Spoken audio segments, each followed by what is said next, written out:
So in this class I will solve a question where a solid is resting on HP. So till now we have solved the questions about the solids which are resting either on its corner or edge on HP. Now this problem focuses on the solids resting on VP. Now let's read the question. The question is something like this: a hexagonal pyramid 30 into 60 is resting on edge on VP. So the condition is very clear, its edge is on VP, it's not in HP, and that particular edge makes an angle of 45 degree with HP, right? So this has to be in the front view and axis inclined at 50 degree to VP. So this is in the top view. This is how we have to interpret the question. So we know that since the edge is in VP, like edge VP ലായതുകൊണ്ട് തന്നെ ഇതിന്റെ starting position എവിടെ start ചെയ്യണം? നമ്മൾ VP ൽ വെച്ച് വേണം start ചെയ്യാൻ. ഏതാ? What is the condition? The condition is edge should be kept, അല്ലെങ്കിൽ നമ്മൾ VP യെ റെസ്റ്റ് ചെയ്യുന്ന എഡ്ജ് ഏതാണോ that edge should be kept perpendicular to the reference line. Okay, അപ്പോൾ അതെങ്ങനെ നമ്മൾ വരയ്ക്കുന്നത് നോക്കിയാൽ നമ്മൾ ഇങ്ങനെ വരയ്ക്കുന്നു. സോ ഇതാണ് നമ്മൾ കൺസിഡർ ചെയ്യുന്ന എഡ്ജ് എന്ന് പറയുന്നത്. നമുക്ക് അതിൻ്റെ പേര് കൊടുത്താൽ എന്തായിരിക്കും? ഇത് A dash, B dash, C dash, T dash, E dash and finally F dash.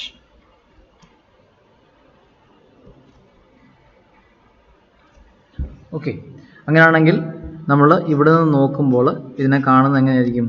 ഈ രീതിയിലായിരിക്കും കാണുന്നത്. ഫോർ എക്സാമ്പിൾ, നമ്മളുടെ സോളിഡിനെ VP യിൽ ഇങ്ങനെ പ്ലേസ് ചെയ്ത് കഴിഞ്ഞാൽ ഫ്രണ്ടിൽ നിന്ന് നമ്മൾ നോക്കുമ്പോൾ ഈ ഹെക്സഗൺ നമുക്ക് കാണാം, right? If you look here we can see the hexagon, right?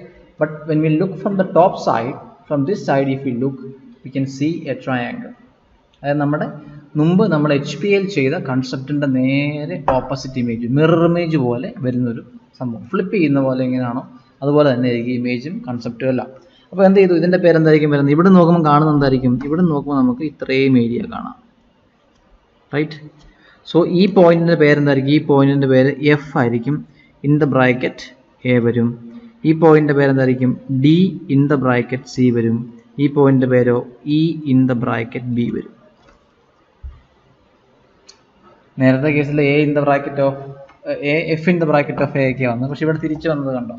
കാരണം ഇവിടെ നിന്ന് നോക്കുമ്പോൾ നമുക്ക് കാണാൻ പറ്റുന്നത് എഫും ഇയും ഡിയും ആയതുകൊണ്ട് തന്നെ എയും ബിയും സിയും ഹിഡൻ സൈഡിലേക്ക് പോയതുകൊണ്ട് അതിനെ അങ്ങനെ വരച്ചു. ഓക്കെ, ഇനി നമ്മൾ എന്ത് ചെയ്യുന്നു? അടുത്ത മോഡിഫിക്കേഷൻ കൊടുക്കണം. അത് ഏതാണ് കൊടുക്കേണ്ടത്? ടോപ്പ് വ്യൂയിലുള്ളത് വേണം കൊടുക്കാൻ, റൈറ്റ്? ടോപ്പ് വ്യൂ നമ്മൾ പഠിച്ച എന്താണ്? ഫസ്റ്റ് മോഡിഫിക്കേഷൻ കൊടുക്കേണ്ടത് ഏത് പ്ലെയിനിനാണോ വെച്ചിരിക്കുന്നത് ആ പ്ലെയിൻ വിത്ത് റെസ്പെക്ട് വേണം കൊടുക്കാൻ. That means since the solid is placed in VP, we are supposed to give the modification with respect to VP. Okay, അപ്പോൾ നമുക്ക് നോക്കിയാൽ മനസ്സിലാവും അല്ലേ? ഇരിക്കുന്ന സോളിഡിനെ നമ്മൾ with respect to VP incline ചെയ്യുകയാണെങ്കിൽ നമ്മുടെ ഇനിഷ്യൽ സ്കെച്ചിലെ ടോപ്പ് വ്യൂ എന്താണോ the same top view is going to tilt in the top, right? So നമ്മൾ എന്ത് ചെയ്യുന്നു? അടുത്ത ഒരു ഇൻക്ലിനേഷൻ കൊടുക്കുന്നു, ആക്സിസ് ഇൻക്ലിനേഷൻ. അപ്പോൾ ഈ ആക്സിസ് ഇൻക്ലിനേഷൻ നമുക്ക് പല രീതിയിൽ കൊടുക്കാം. ഒന്നെങ്കിൽ എന്താണ്? 90 minus axis inclination is equal to എന്തായിരിക്കും? Base inclination. ഇതൊരു കോമൺ കൺസെപ്റ്റാണ്. അപ്പോൾ അത്രയാണ് 50 ഡിഗ്രി ആയതുകൊണ്ട് തന്നെ 90 മൈനസ് 50 എന്ന് പറയുമ്പോൾ എത്ര വരും? 90 മൈനസ് 50 ഈസ് ഈക്വൽ ടു 40 ആണ്. സോ ഈ ആംഗിൾ എത്ര വരും? This angle is going to be 40. അങ്ങനെ വെച്ച് വരയ്ക്കുകയാണെങ്കിൽ ഓട്ടോമാറ്റിക്കലി ആക്സിസ് എത്രയായിട്ട് മാറും? 50 ഡിഗ്രി ഇൻക്ലൈൻ ഉണ്ടാവും, റൈറ്റ്? എന്നിട്ട് നമ്മൾ എന്ത് ചെയ്തു? ഇതേ പടത്തിനെ ഇങ്ങോട്ട് റീക്രിയേറ്റ് ചെയ്തു. അതാണ് ഏറ്റവും ഇമ്പോർട്ടൻ്റ് ആയിട്ടുള്ള കാര്യം. നേരത്തെ കേസിൽ ഇവിടുന്ന് ഇങ്ങോട്ടായിരുന്നു, പക്ഷെ എന്താണത്? അല്ല, ഇപ്പം ഇവിടെ എന്താണ്? ഇവിടുന്ന് ഇങ്ങോട്ടാണ്. കൺസെപ്റ്റ് എന്താണ്?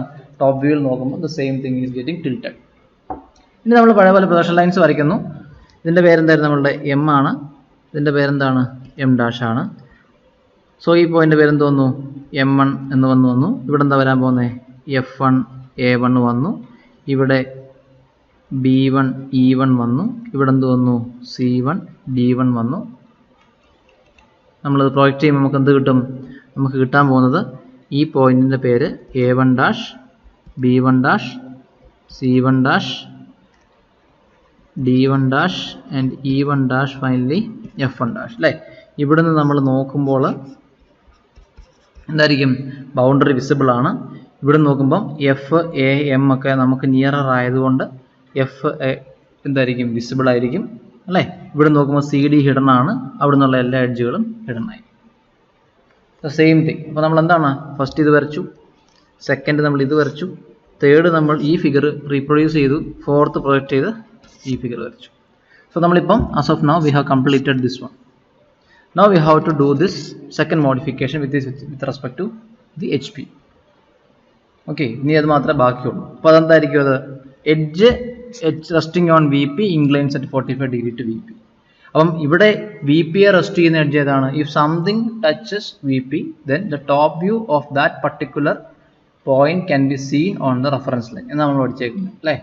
വി പി എയിൽ എന്തെങ്കിലും മുട്ടി നിൽപ്പുണ്ടെങ്കിൽ അല്ലേ, ഇവിടെ നമ്മൾ നോക്കിയാൽ നമ്മുടെ വി പി എൽ ഇപ്പോൾ എന്തെങ്കിലും ടച്ച് ചെയ്ത് നിൽക്കുകയാണെങ്കിൽ ഈ ടച്ച് ചെയ്യുന്ന പോയിന്റ് നമുക്ക് കാണാൻ പറ്റുന്നതായിരിക്കും ടോപ്പ് വ്യൂവിൽ റെഫറൻസ് ലൈനിലായിരിക്കും.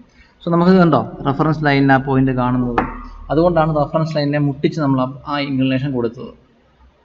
ഓക്കെ, ഇനി അടുത്ത എന്താണ് ഈ പറയുന്ന സി ഡി എന്ന് പറഞ്ഞ എഡ്ജാണ്.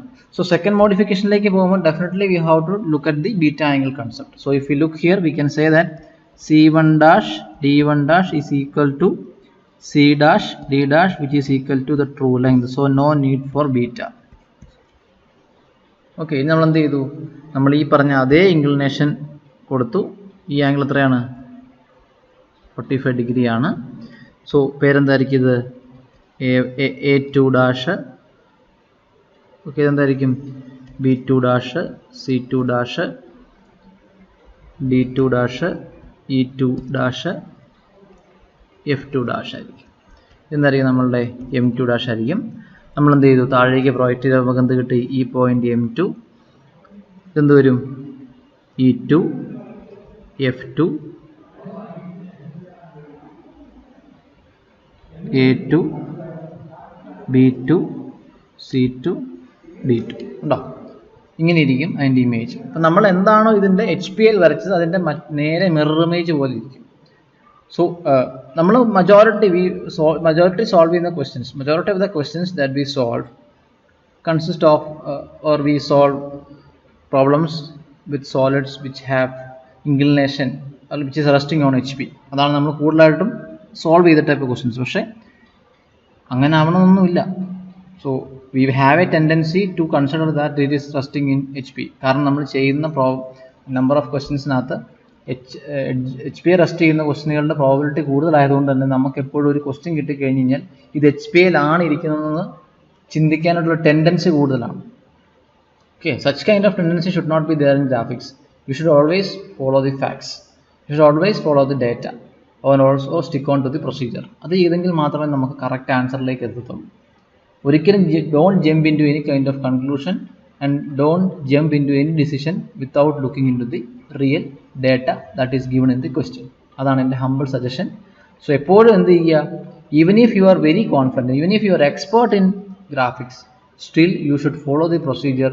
You should look at the question, read it out, get the clues, and based upon the clue you have to start solving it. Okay, ഇവിടെ എല്ലാം എന്താണ്? നമുക്ക് ഡേറ്റ കറക്റ്റാണ്. സ്റ്റാർട്ടിംഗ് ക്വസ്റ്റ്യൻ എന്താണെന്ന് ഐഡൻറ്റിഫൈ ചെയ്യാനുള്ള കംപ്ലീറ്റ് ഡേറ്റയും നമുക്ക് ഉണ്ട്.